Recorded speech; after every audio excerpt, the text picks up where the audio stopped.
It is difficult sometimes to relate to the lives of Avraham, Yitzchak, Yaakov, Abraham, Isaac, Jacob, Sarah, Rivka, Rachel, Leah, the patriarchs and matriarchs, biblical characters. It seems so distant from our experience and so just distant from our time, our place, everything else. Just really very difficult to relate. But sometimes, you can read a verse and it says, wow, yeah, it's exactly. And when I was reading the first section of this week's Torah portion, Vayishlach, and I read about Yaakov, hearing that Esav is approaching with 400 men, most probably armed men. And when you come together to meet your brother with 400 men with you, that doesn't sound like you are coming for tea and crumpets. Or scones. That sounds like a little bit of an aggressive approach. And we are told that Yaakov, Vayira Yaakov Ma'od Vayetzel, or Yaakov was afraid and was worried. Afraid and worried. Rashi says something interesting. He says he was afraid of being killed. He had his family with him, his wives, his children. And understandably, he's being confronted by a violent, aggressive, militaristic person, his brother, with 400 people who is with him. Understandably, he's scared. And he's also Vayetzel, but he's also concerned. Concerned, Rashi says, he is concerned that he may have to kill. So he is scared that he'll die, and he's worried that he'll have to kill. Very, very interesting. And we can relate to that. I could relate to that. I remember the first time I did guard duty when I was in the Israeli army back in the 20th century before I was discharged for being decrepit. First time I did guard duty, I'm on the guard tower, it's 2 o'clock in the morning, I'm standing there by myself. We'd had 2 soldiers had been killed 2 weeks earlier in the place that I was, a place called Dotan. And I was scared. I was worried.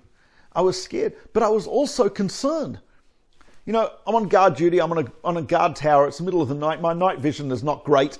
I was not a SEAL, I was actually pathetically low-level troop, I didn't have night vision goggles or anything like that. I'm like looking out, I didn't want to kill someone who was an innocent person.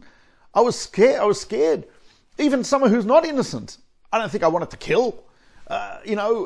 Scare, wound, arrest, whatever it is, but no normal person wants to kill. So I was both afraid of danger, and also I was concerned about what I would do. And this is something which we encounter often in life. We are afraid of both things. I'm afraid that of entering this venture because I might fail, and I'm also concerned with the consequences of success. What will it do to my ego? What will it do to my family, etc., etc.? There are sometimes legitimate concerns in both ways. Rav Hutner points out, and I was talking to this with one of the people I study with, a Chavrusa, just last week, that every human, he says, who really thinks about life is always feeling both emotions. That means I feel that unless I have challenges, I won't grow. So I really want challenges. On the other hand, I'm very nervous that I'll fail the challenge. So on the one hand, I pray to God that I should not be challenged. I don't want to be in the hands of the evil inclination. I don't want to be confronted with that because I'm scared of failure. On the other hand, we also hope that we will be challenged, that we will be faced with obstacles so that we will be able to overcome them and grow and become better people. Rav Hutner says anyone who has not experienced that contradiction, being scared of both sides, being scared and concerned, wanting the challenge but being scared of failure but desiring the challenge, has not really tasted life.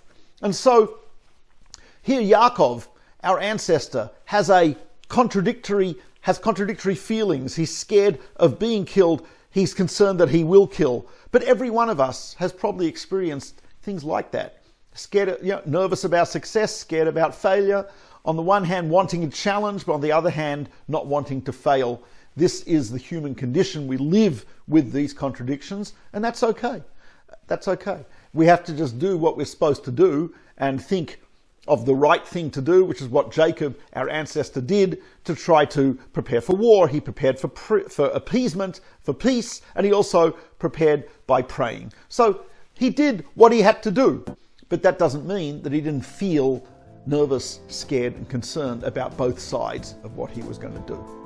Have a wonderful Shabbos. This is Mordechai Becher with the Gateways Parsha Vlog.